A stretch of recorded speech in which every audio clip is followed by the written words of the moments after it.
connectivity issues. I do not understand exactly what is going on. Need some engineering help on this, but for right now, we are able to netcast, and hopefully that continues. We're still not sure exactly where these gremlins lie, so we're going to go through this and try to get as much information in as possible. But for right now, we are having some connection issues. So if you're watching this Thursday night, so far, again, right past 10 o'clock, we're on the net a little bit later because of some recording stuff that had to get done in the studio. So let's go ahead and jump right into it while we still have some internet issues going on. Clouds, and plenty of them around the area of Island Cove Marina and Resort, and temperatures, again, not doing too bad, back in the lower 50s to the mid to upper 40s, and should be looking again at some pretty quiet conditions for the rest of the evening.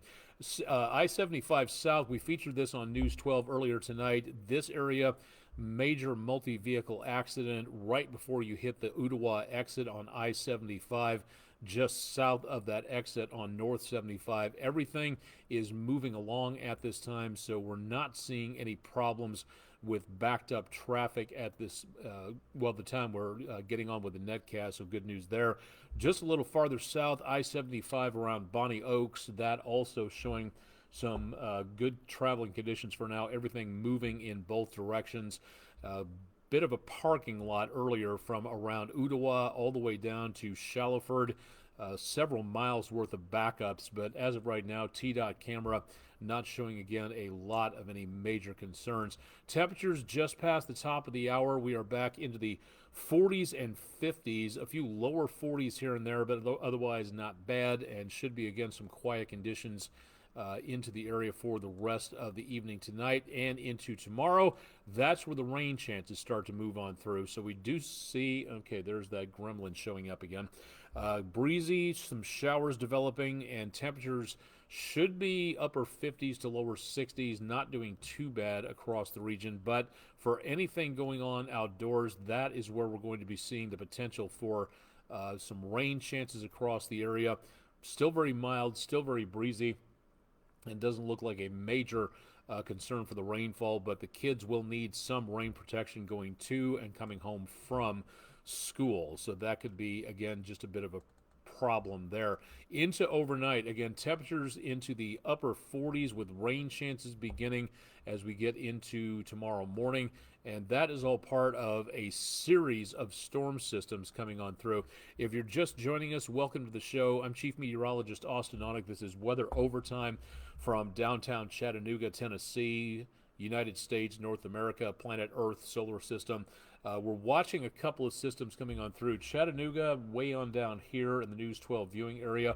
First system moving into the area tonight. Limited showers from just around Huntsville all the way back up to round about Lake Erie or so. Second storm system on its way, digging down to the south, picking up moisture out of the Gulf, and that's going to be giving us the potential of what looks to be kind of a rainy weekend coming up into the rest of the forecast. So what we're going to be expecting, walking you through this, is going to be our front arriving in the area just before daybreak tomorrow. Scattered light showers available. Again, not really looking at a huge amount taking place at this time, but we could be watching for the potential of some of that activity causing some concerns for commuters and going to school.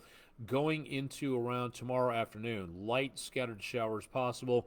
Temperatures should be a little cooler, about the upper 50s, maybe some lower 50s, depending on how much cloud cover and rainfall we get. Second storm system starts to arrive Saturday morning early, and that is where we pick up the chances of rain coming through. And then by Saturday afternoon, more potential of some heavy weather, possibility of some stronger areas of rain, maybe some thunderstorms mixed in here. Some of that activity could peak by Saturday night, right about the time Todd Heislip is on with News 12 at 11 Saturday evening, as that second area of low pressure makes its way on through, heads up to the northeast. So Saturday night, Sunday morning, that'll be the best potential of getting into, again, the possibility of some showers. Now, those will linger through the time of the big game coming up on Sunday, And then our latest potential, that third part of that three-tier system comes through. This one may give us some rain showers early on Monday, but for right now, it doesn't look like a lot. And by Monday morning, much of what we're seeing should be on out of the picture, and we should be back to sunshine before too long, at least from what it looks like right now. So that's the way this all plans out for the time being. Okay, we're still having those lag issues, unfortunately, and a bit of an audio concern at this time. So we're going to try to get through what we're doing here and then wrap up so that everybody can get back to business. Unfortunately, we'd love to do a longer show tonight. We may wind up going less than 10 minutes because of the issues that we are seeing for right now. So if you have any want to check out the weather into and around the area for right now, let's see, Carlos Yates on Facebook, welcome to the show. Thanks for checking in from Memphis. Susan Angie Clark, where's Austen now? I'm right here in front of you, coming to you from Chattanooga, Tennessee. So welcome to the show, and thanks for joining us. Again, through tonight and into the next couple of days, not bad. Looking at temperatures quite mild, windy on Saturday, but also seeing the chances of rumbles of thunder taking place as we go into and around Sunday or so. But we see again the potential for the heaviest amount of rainfall. It looks like Saturday night into Sunday, and then clearing out by the time we hit Monday. So not too bad here. Lots of sunshine through the rest of the middle of next week. Cooler as well. Temperatures back in the lower 50s. And for Valentine's Day, if you're heading out to get all romantic with your significant other, or if you listen to the Jay Giles Band, Love Stinks, on this particular day, whatever your view of Valentine's Day, it is going to be a nice one. Temperatures above normal, plenty of sunshine. For the big game on Sunday, Superb Owl Day, that is going to be an indoor day with some showers, maybe a rumble of thunder, but otherwise temperatures remain decently mild as we go into the rest of the forecast out there. Want to, if we have time and my computer does not collapse from underneath me at this point, whatever problem we're having appears to be slowing some things down here, so apologize for the stutter step on internet for right now. If you're in Chattanooga and Hamilton County and you would like to volunteer for the Skywarn Spotters meeting, it comes up tomorrow, Friday, February 9th, 6 p.m., CHI Memorial Hospital. Again, register for a seat. It's totally free, weather.gov/MRX, and you'll learn a ton about severe weather here. This is your opportunity. Okay, I think we just got knocked offline from what it looks like. Let me check here real quick. Hang on one second. Okay, we are getting audio. I don't know why we're getting video. Apologies for that if that's what you're seeing out there. We are live on Twitch if you want to see what's going on at that location. We do have, again, we're right in the middle of severe weather season for this area of the country. So now is the time to get ready for it and to know what is coming your way and what to look for. That is going to be one of the best things you can possibly do. So these meetings will teach you what you need to know to call back into the National Weather Service to let them know what is going on. That is going to be the potential, what you're going to see throughout the entire meeting. And again, an hour and a half out of your time, that's not a bad thing to know more about what's going on so you can help your community. I recommend this course for anybody who wants to help their community, learn more about severe weather safety. If you want to be a chaser, severe weather chaser, this is where you start. This is giving you very good life-saving scientific information, and this will be held again tomorrow night, coming up Friday, February 9th at 6 p.m., so check out more there.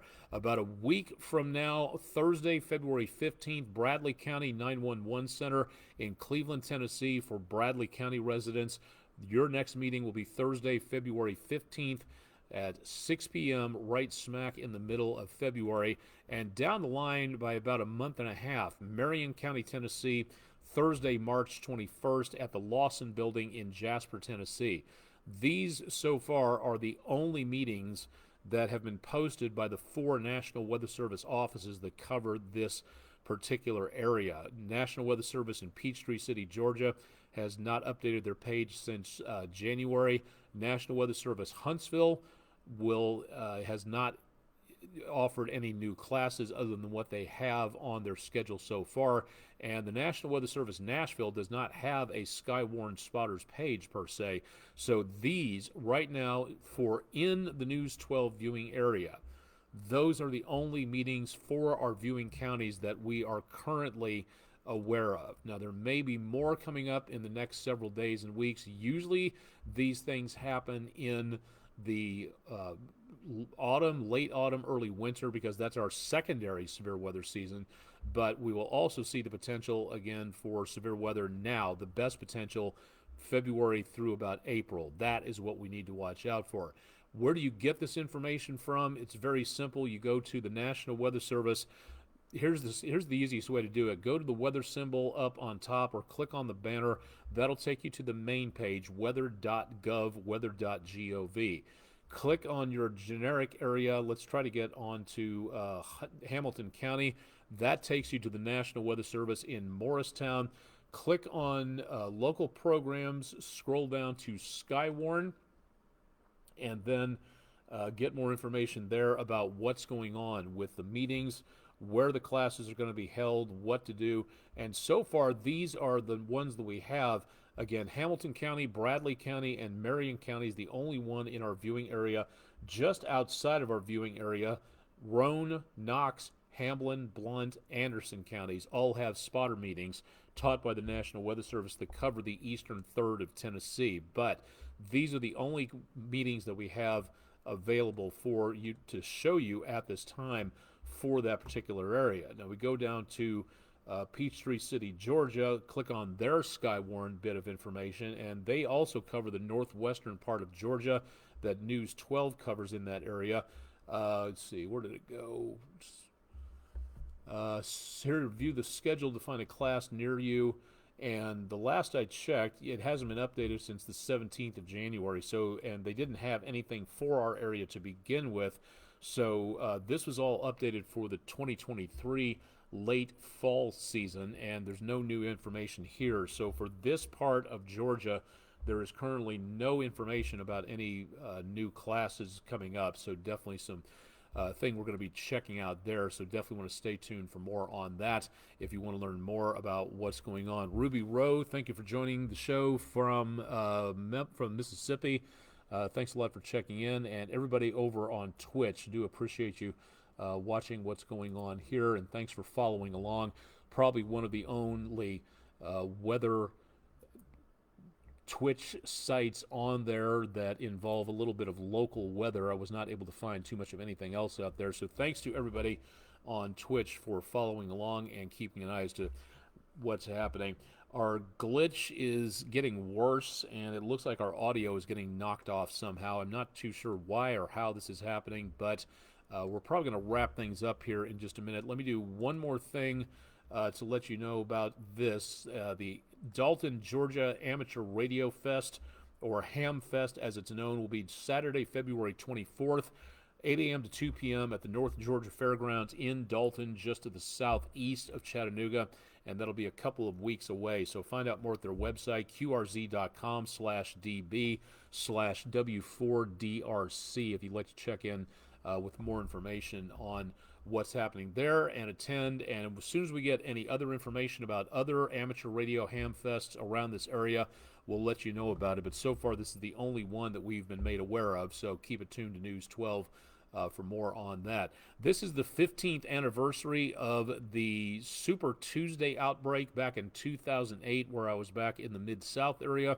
and got stuck underneath an overpass trying to get to my old station, but unfortunately the people who were driving through heavy rain decided to park their cars right underneath the overpass. So again, something not exactly a smart idea for anything of that nature to make certain that you are safe. Pull over to the side of the road. Do not block the path of the interstate. That is not a good news situation for anybody involved. And if you'd like to know more about what happened, this was quite the outbreak. Lots of damage around the Mid-South area, a high risk of severe weather. That was something we don't often see. I was down at Tanya Briggs' classroom in Hernando, Mississippi, just south of Memphis. giving a weather presentation and talking about what might happen that night, and that was a very active 24 hours as these storms came on through. Numerous tornado warnings, numerous touchdowns, a lot of activity going on out there, and continuing again to watch for any signs of severe weather for now. Lots of damage from around the area. That was one of the more incredible ones from eastern Shelby County, where those high tension power lines just got folded over like they were paper mache. It was just incredible to watch a little bit more about that. And then some of the damage from around Oxford, Mississippi, and around, this was the mall of the Hickory Ridge Mall, if I recall correctly, and that was very close to my house over in southeast Memphis, about a mile or two away from there. So spectacular damage and something to watch out for. And these were the storms that hit Union University in parts of Jackson, Tennessee. The amount of looting that we heard about in this area, to where we heard about people looting medical supplies, some of the dormitories and apartments around Union University were hit pretty heavily. That was one of the worst severe weather outbreaks that I've ever gone through in my professional time. So nice to be able to look back on it from a safe vantage point, but also need to remember that at this time of the year, and remembering things like amateur radio, they can help out a lot when it comes to things like emergency management, emergency communication. This catchphrase here, a lot of people like poking fun at amateur radio, but this is true. When all else fails, amateur radio works. I've met several people who josh about amateur radio and say, well, it's a hobby, it's a dying hobby, it's a dead hobby. Besides, if a disaster happens, all I have to do is pick up my cell phone and order a pizza. You may not be able to do that, depending on the size and scope of the disaster, whatever that disaster happens to be. And an amateur radio operator might be the only link of communication you have in or out of a disaster zone. So if you'd like to join the hobby and find out more about it, this is a great place to go to find out more about that. Again, that's coming up Saturday, February 24th, in just a couple of weeks, if you'd like to find out more about that. We are still having this glitch taking place, and I'm not too sure why, but our internet here at News 12 appears to be having a bit of an issue. So we're going to go ahead and sign off, even though we're going off a little bit early at this time, and get ready for News 12 at 11. We may have to reboot our computer systems that we're using here just to be on the safe side. So for right now, that'll do it for Weather Overtime. If you have any questions, contact me at aonek@wdef.com. We'll have updates on your forecast into the weekend with News 12's Chip Chapman. He'll be on bright and early, coming up 5 a.m. on Friday. And, of course, I'll be back Friday evening. And News 12's Todd Heislip has more on your forecast coming up on Saturday and Sunday evenings at 11 o'clock. I still don't see any signs of severe weather, but if they're out there, we'll watch and we'll let you know on social media and on air as soon as we possibly can. So I think that should do it for tonight. Thanks to everybody on Twitch and on Facebook Live for checking in to see what's going on. Again, more information on our website is always available at wdef.com/weather if you'd like to check in there. And, of course, I'll be on with Rick on sports, Andrew on news, and myself on weather. That'll be coming up tonight on News 12 at 11. I'm Chief Meteorologist Austen Onek. Thanks for joining us for Thursday evening's edition, foreshortened and full of gremlins, of Weather Overtime on News 12, and find out more details about what's going on out there at wdef.com/weather. Thanks for joining us for Thursday evening. Let's be careful out there.